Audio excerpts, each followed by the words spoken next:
परमात्मा श्री राधा कृष्ण के चरणारविंदों में शतकोटि नमन बंदन। मित्रों को, जिज्ञासुओं को, धर्म प्रेमियों को, ज्योतिष विज्ञान प्रेमियों को हर हर महादेव, बम बम भोले, नमः शिवाय।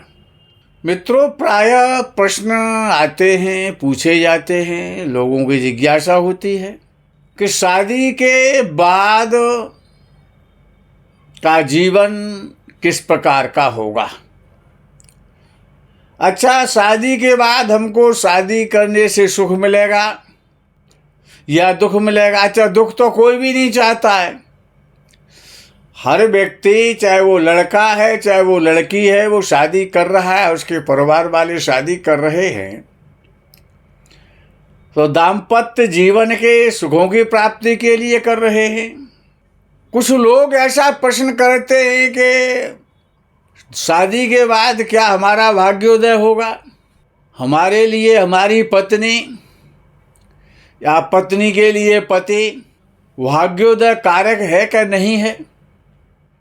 कौन किसके लिए भाग्योदय कराएगा, या आपका अपने आप शादी के बाद भाग्योदय होगा, या पत्नी उसमें कारण बनेगी, या पत्नी की कुंडली में पति कारण बनेगा विवाह के बाद भाग्योदय का। अच्छा, कुछ प्रश्न ऐसे भी आते हैं कि विवाह विदेश से होगा, विदेशी लड़की के साथ होगा, या अपने भारतीय परंपरा के अनुसार भारतीय लड़की से होगा। इस प्रकार के बहुत सारे प्रश्न पूछे जाते हैं और पूछे जाने चाहिए, क्यों सबका उत्तर ज्योतिष शास्त्र के पास है। तो कहा जाता है कि नवांश कुंडली, अगर पुरुष की नवांश कुंडली और स्त्री की नवांश कुंडली, यहाँ पर D1 चार्ट, जिसे लगन चार्ट कहा जाता है, उसको प्राथमिकता नहीं देनी चाहिए। क्योंकि पाराशर जी कहते हैं कि नवांश कुंडली जीवन साथी का चार्ट है। तो नियम ये है कि नवांश से नवांश का मिलान हर भाव का और हर भावेश के साथ करना चाहिए। स्त्री के नवांश का मिलान पुरुष के नवांश कुंडली से करना चाहिए और पुरुष के नवांश कुंडली का मिलान स्त्री की कुंडली के नवांश से करना चाहिए। नवांश में अगर कोई ग्रह उच्च राशि का है, नवांश कुंडली की बात कर रहे हैं हम, लग्न कुंडली आप नहीं देखेंगे यहाँ पर, क्योंकि जीवन साथी की बात हो रही है, विवाह के बाद की बात हो रही है। अब वो नवांश कुंडली में कोई ग्रह उच्च का बैठा हुआ है, या स्वराशि का बैठा हुआ है, या मूल त्रिकोण राशि का बैठा हुआ है। जो ग्रह नवांश कुंडली में उच्च का हुआ, या स्वराशि का हुआ, या मूल त्रिकोण राशि का हुआ, बहुत अच्छा है। लेकिन वो अच्छा तभी माना जाएगा कि जब वो केंद्र या त्रिकोण का स्वामी होगा, नवांश के केंद्र त्रिकोण का स्वामी बने, तभी वो ग्रह अच्छा फल देगा। यदि नवांश कुंडली में 3, 6, 8, 12 का स्वामी उच्च का हो गया, स्वराशि का हो गया, मूल त्रिकोण राशि का हो गया, चाहे वो कुंडली स्त्री की है चाहे वो पुरुष की है, दोनों पर समान नियम लागू होंगे। 3, 6, 8, 12 का स्वामी, विशेष रूप से 6, 8, 12 का स्वामी यदि बली हो रहा है, उच्च का हो रहा है, मूल त्रिकोण राशि में जा रहा है, तो वो विवाह के बाद समस्याएं पैदा करेगा, क्योंकि ये त्रिक भाव हैं। विवाह के लिए वो अच्छे नहीं है वो ग्रह 6, 8, 12 के स्वामी। नवांश कुंडली में लगन का स्वामी बहुत इंपॉर्टेंट है, नवांश का लग्नेश। यदि नवांश का लग्नेश शुभ ग्रह है, केंद्र या त्रिकोण में बैठा है, नवांश का लग्न का स्वामी, उच्च राशि का है, स्वराशि का है, मूल त्रिकोण राशि का है, 1, 4, 7, 10, 5, 9 में या 2, 11 में भी बैठा हुआ है। लग्नेश, नवांश का लग्नेश शुभ ग्रहों के साथ बैठा है, शुभ ग्रहों से देखा जा रहा है। 6, 8, 12 के स्वामियों, नवांश के 6, 8, 12 के स्वामियों के साथ उसका किसी प्रकार का कोई संबंध नहीं है। नवांश के लग्नेश का यदि नवांश कुंडली में 6, 8, 12 में ना बैठा हो, दूसरे में बैठा हो, 11वें भाव में बैठा हो, नवांश के में, नवांश के केंद्र में बैठा हो, नवांश के त्रिकोण में बैठा हो, तो वैवाहिक जीवन अच्छा है। विवाह के बाद सम्मान मिलेगा, धनवान व्यक्ति बनेगा, दीर्घायु होगा। लेकिन पापक ग्रहों के साथ संबंध बन गया तो प्रॉब्लम आएगी। पापक ग्रह डेंट मारेगा। इसी प्रकार से नवांश का सप्तम भाव का स्वामी, वो भी देखना आवश्यक है कि नवांश का सप्तम भाव का स्वामी केंद्र या त्रिकोण में बैठा है, शुभ राशि में बैठा है, शुभ ग्रहों से दृष्ट हो रहा है, तो वो अच्छा फल करेगा। नवांश के स्वामी, नवांश के सप्तम भाव के स्वामी का संबंध लग्नेश के साथ है, पंचमेश के साथ है, भाग्येश के साथ है, चतुर्थेश के साथ है, दसमेश के साथ है। अच्छा फल करेगा। विवाह आपका अच्छा है। विवाह के बाद आपको खुशी होगी, आपको प्रसन्नता होगी, आपकी उन्नति होगी। नवांश में नीच का ग्रह वो शुभ है अथवा अशुभ है, वो पापक ग्रह है या शुभ ग्रह है। यदि वो ग्रह नीच का है, चाहे वो ग्रह लगन कुंडली में उच्च का भले ही बना रहे, लेकिन वो डेंट मारेगा, आपको पीड़ा देगा, परेशानी करेगा। यदि नवांश में कोई ग्रह वर्गोत्तम हो रहा है, वर्गोत्तम नवांश में है, तो वर्गोत्तम जो ग्रह होता है नवांश कुंडली में, वो पद और प्रसिद्धि और धन देगा। अगर नीच का ग्रह भी अगर वर्गोत्तम नवांश में हो गया है नवांश कुंडली में जाकर के, तो धन प्रसिद्धि तो देगा, लेकिन डेंट भी मारेगा, क्योंकि वो नीच का है। धन भी देगा, प्रसिद्धि भी देगा, देने को तो सब कुछ देगा, क्योंकि वर्गोत्तम है, उसकी मजबूरी है देना, उसको देना है क्योंकि वर्गोत्तम हो गया। लेकिन वो नीच का है, इस कारण से वो नीच का ग्रह यदि वर्गोत्तम नवांश में हुआ है, तो वो धन और प्रसिद्धि, मान सम्मान, भूमि भवन, जमीन जायदाद तो देगा, लेकिन शारीरिक रूप से रोग देगा और मानसिक भी आपको क्लेश पैदा कराएगा।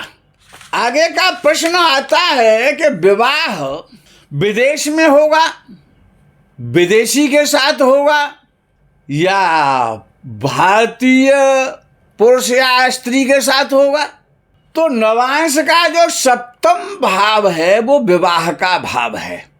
सप्तमेश आपको बताएगा कि आपका विवाह विदेश से होगा या नहीं होगा। तो द्वादश भाव और नवम भाव, नवांश कुंडली का नवम भाव और द्वादश भाव, ये विदेश के भाव हैं। यदि नवांश के सप्तम भाव का संबंध नवांश कुंडली में, नवांश के सप्तमेश का संबंध द्वादश भाव के साथ हो जाए, अर्थात नवांश कुंडली का सप्तम भाव का स्वामी नवम भाव में बैठे या द्वादश भाव में बैठे, या द्वादशेश के या नवमेश के साथ उसकी युति हो जाए या दृष्टि संबंध हो जाए, तो विदेश में विदेशी के साथ में विवाह की संभावना बहुत प्रबल हो जाती है। लेकिन साथ ही साथ चतुर्थेश और चतुर्थ भाव नवांश कुंडली का भी पीड़ित होना चाहिए, और चतुर्थेश का भी संबंध यह नवम और द्वादश भाव के साथ है। चतुर्थेश नवांश कुंडली के द्वादश भाव में बैठा है या नवम भाव में बैठा है, और चतुर्थ भाव भी पीड़ित हो रहा है। तो संभावना है कि आपका विवाह विदेश में होगा, विदेश से होगा। प्राय ऐसा भी देखा जाता है कि अनेक विवाहों में देखा जाता है कि विवाह होने के कुछ समय तत्काल बाद ही और तलाक हो जाता है। तो देखना एक सप्तम भाव का नवांश की बात हो रही है कि सप्तमेश विवाह का जो स्वामी है, नवांश कुंडली के सप्तम भाव का जो स्वामी है, वो विवाह का मैनेजर है, प्रबंधक है। सप्तम भाव का स्वामी सप्तम भाव को मैनेज करेगा। सप्तम भाव विवाह का, नवांश कुंडली का सप्तम भाव और सप्तमेश उसके प्रबंधन को करने वाले हैं। नवांश के सप्तम भाव में जो ग्रह बैठे हुए हैं, वो ग्रह उसको बार बार डेंट मारेंगे। लेकिन यदि नवांश कुंडली का सप्तम भाव का स्वामी बली है, सप्तम भाव में बैठा है, नवांश के में सप्तम भाव का स्वामी उच्च का है, स्वराशि का है, मूल त्रिकोण राशि का है, शुभ ग्रहों से देखा जाता है, शुभ ग्रहों से उसने संबंध बनाया है, तो विवाह अच्छा चलेगा।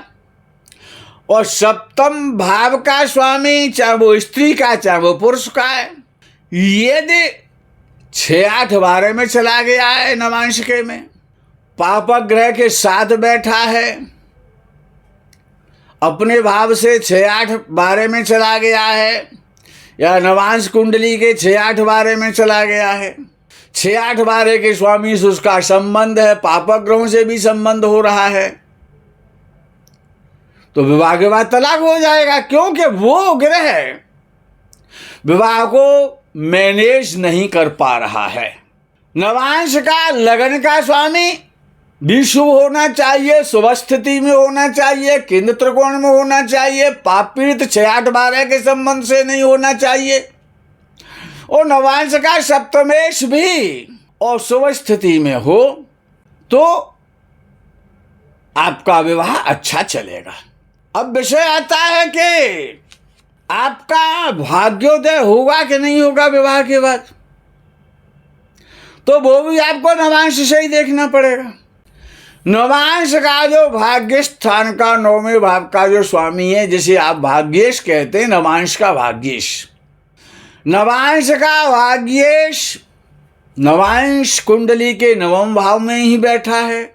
नवांश का नवमेश 10वें भाव में बैठा, दशमेश के साथ बैठा है, 11वें भाव में बैठा है, नवांश की लगन में 9वें भाव का स्वामी, या लगन में बैठा, लग्नेश के साथ उसने संबंध बनाया है, या नवांश के 5वें भाव में बैठा है, यानी केंद्र त्रिकोण में भाग्येश को नवांश के को बैठना चाहिए।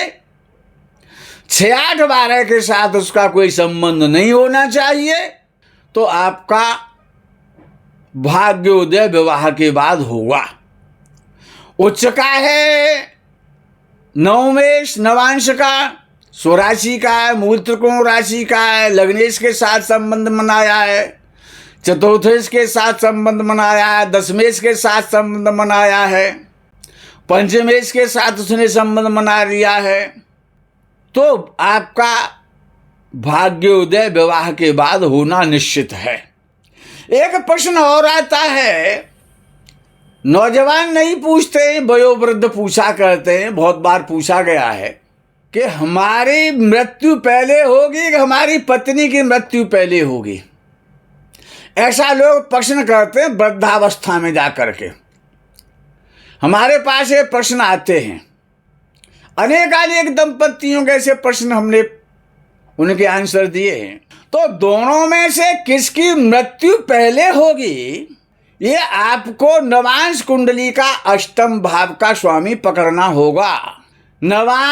पुरुष के नवांश का अष्टम भाव का स्वामी स्त्री की कुंडली में जाकर के आपको देखना पड़ेगा कि वो नवांश का अष्टम भाव का स्वामी पुरुष का स्त्री के नवांश कुंडली में यदि 6, 8, 12 के साथ उसका कोई संबंध नहीं बन रहा है, केंद्र त्रिकोण के राशियों के स्वामियों के साथ संबंध बन रहा है, वो उच्च का होकर के बैठा है, अच्छी स्थिति में शुभ स्थिति में है, तो पुरुष की मृत्यु पहले नहीं हो सकती, ये निश्चित है। अष्टमेश ही ये निर्णय करेगा, क्यों, वो ही आयु का स्वामी है। और यदि स्त्री का अष्टमेश नवांश कुंडली का पुरुष की कुंडली में आपको देखना पड़ेगा। यदि स्त्री के नवांश के अष्टम भाव का स्वामी पुरुष के नवांश कुंडली में 6, 8, 12 में बैठा हुआ है, 6, 8, 12 के स्वामी से संबंध उसने बना रखा है, पापक ग्रहों के साथ संबंध बनाया है, पापक ग्रह शनि मंगल राहु केतु है। यदि स्त्री का नवांश के अष्टम भाव का स्वामी पुरुष के नवांश की कुंडली में यदि पीड़ित हुआ है तो स्त्री की मृत्यु पहले हो जाएगी।